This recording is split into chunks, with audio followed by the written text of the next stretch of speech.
Hi. Let's have a oh, sorry.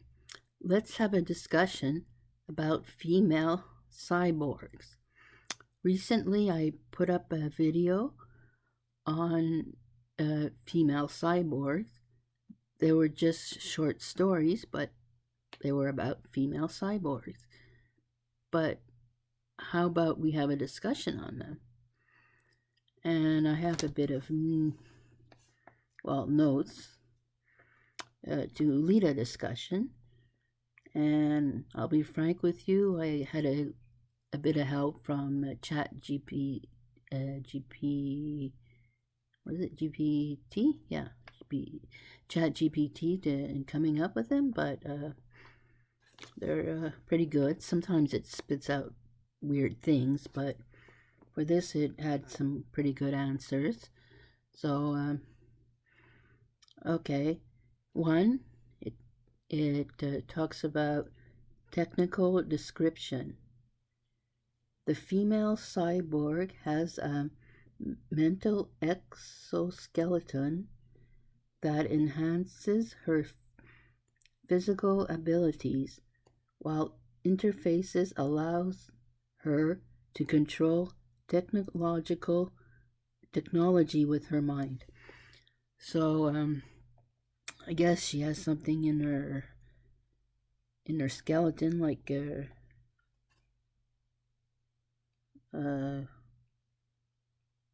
exoskeleton. I don't know. Is that her spine? Or maybe it's just all of her bones? I don't know. That seems a little ooh. But I mean, are all of her bones replaced by metal? I mean, how do they do that? They do it one at a time? Because if you took out all the bones at once, like, would you even have a person left? Anyway, that's a question here. So, no natural bones, from what I understand, just metal bones. And that's weird because I always thought cyborgs were like half human. So this is kind of new to me. The kind of the slow transformation from slowly transforming from human to a technological being. Probably something like 7 of 9 on, what was it, Voyager? Yeah. I mean, she still had human qualities, although it took a while for them to resurface. But, um, so, yeah.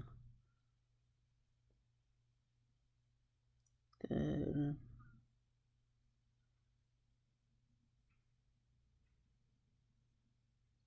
so interfaces allows her to control technology with her mind.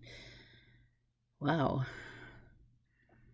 And this is not telekinesis, because I think this is kind of like a computer kind of reaction, talking to another computer. So her mind is like a computer interfacing with other computers. I mean, because telekinesis is something human, right? Okay. And of course, this would also work for a male, but since we're talking about females, uh, okay, on to next point, characterization. As a former soldier, she was transformed into a cyborg to continue serving her country. She is a force to be reckoned with on the battlefield. Well, I think there's this thing about creating super soldiers that runs in science fiction a lot. And I think the cyborg, male, female or male, would fit into that ideal of creating a super soldier. So yeah, the former soldier. So I guess she has military experience. And sometimes I think she may have been injured, and they fixed her up with some technology, and then she was alive again. Kind of like what's that movie? There's Major or something. Scarlett's. What's the name of that actress there? Anyway, there's a whole Oriental theme going on in there. Oh, I can't remember the name, but you probably know what I'm talking about. There's also an older TV series like The $6 Million Man and The Bionic Woman. That kind of falls in there. Like they had injuries, and then parts of their bodies were replaced with technology. Though they weren't so far gone that they were cyborgs, but that's kind of on the line. And I guess they kind of were super soldiers in a way.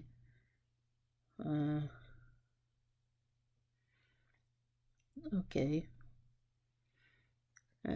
And please comment about this if you actually hear this video.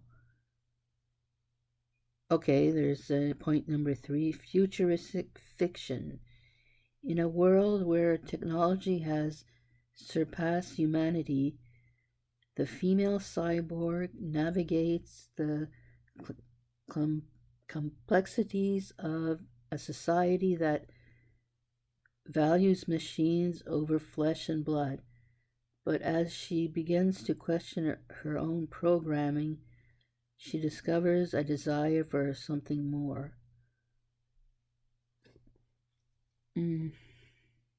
Yeah, that seems to happen in, I think, dystopias, futuristic dystopias.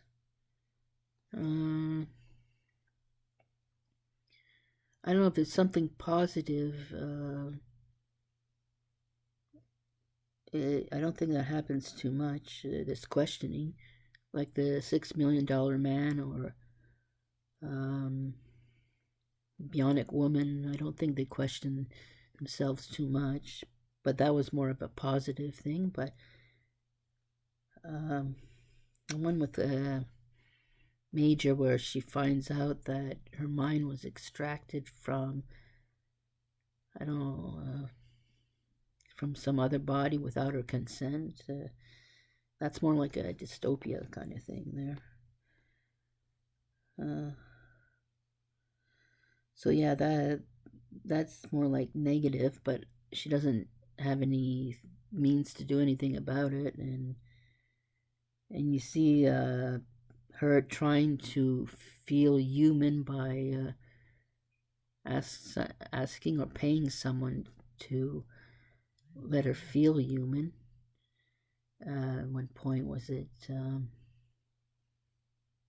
she's just trying to feel the skin or something of someone else. Yeah, so you see this value of some machines happening so much that people are actually paying other people just for normal touches. And okay, here we have the dystopian fiction. In a world where,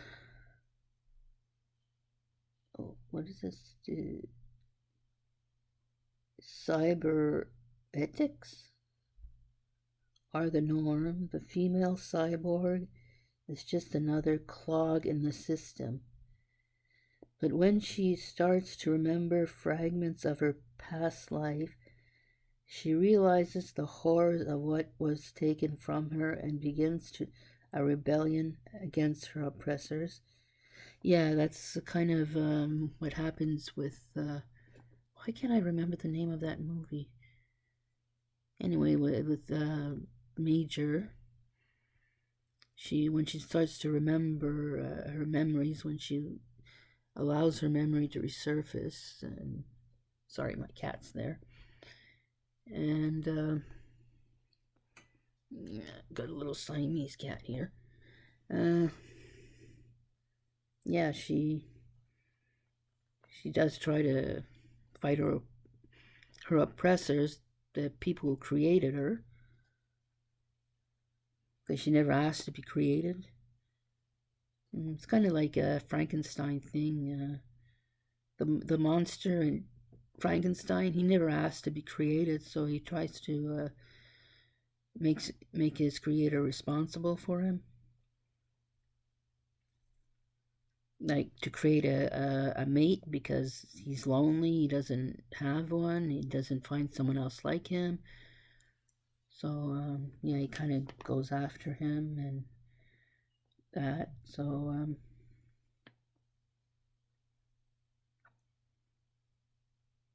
of course, he doesn't really have a past, so that doesn't work exactly here because she remembers her past. And the monster in Frankenstein doesn't remember anything before he existed. He just came to life when, I don't know, Frankenstein turned on the switch. I don't know exactly how he brings him to life. I don't remember exactly. So another clog in the system where cybernetics are the norm. Yeah, there's so many cyborgs that I guess it's just like a dime a dozen, and there's nothing special about them. That'd be quite a world, though. Everybody's a cyborg, I think. Okay, I don't know what to say too much about that. Okay, number 5, poetry. Okay, there's this poetry. I don't know if ChatGPT invented this or if it's quoting something from somewhere. Anyway, it says, metal and wires, circuits and gears, a heart once human, now wrought with tears. Her soul cries out from deep within, for love and life she's lost till end. So, I guess they're lonely female cyborgs because of what they lost as humans. They don't have the feelings, or I guess they do if they write poetry, or they didn't actually. Well, somewhere they still have feelings because they have regrets about what they become, so they must have feelings. They are regretting that how much they became a machine.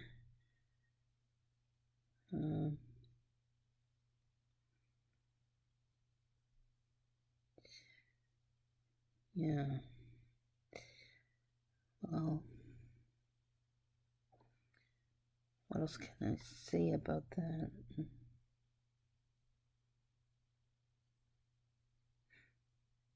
I'm sorry, poetry's not my strong point, so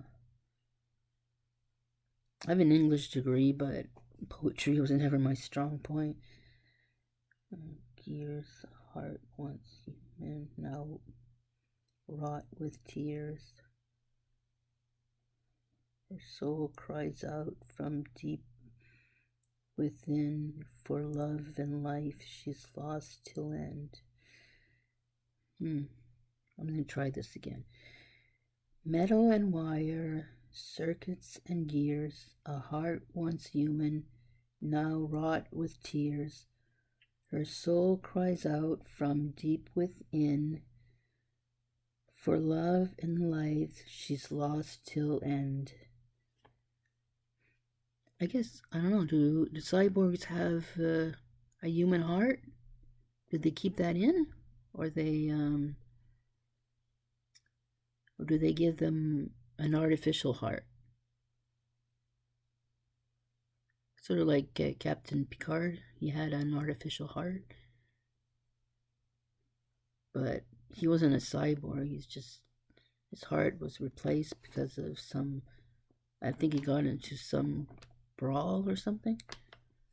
I didn't really follow the second generation much. I followed Deep Space Nine, but I didn't really follow that much. Okay, here's Okay, I asked them if there was a difference between a female cyborg and a male cyborg. And it answered, in most cases, there is no difference between a male cyborg and a female cyborg. Both can have the same physical and technological enhancements, and both can have similar abilities and functions. Okay, it says that like on the surface, the same technology and all that. But, okay, I didn't write it down. What can happen when writing, the writer, because whatever culture they're living in, can start throwing ideals from whatever culture they're in, and the female cyborg can become maybe more docile than the male cyborg, because they're going to reflect whatever culture, I don't know, could I say the writer believes is the norm?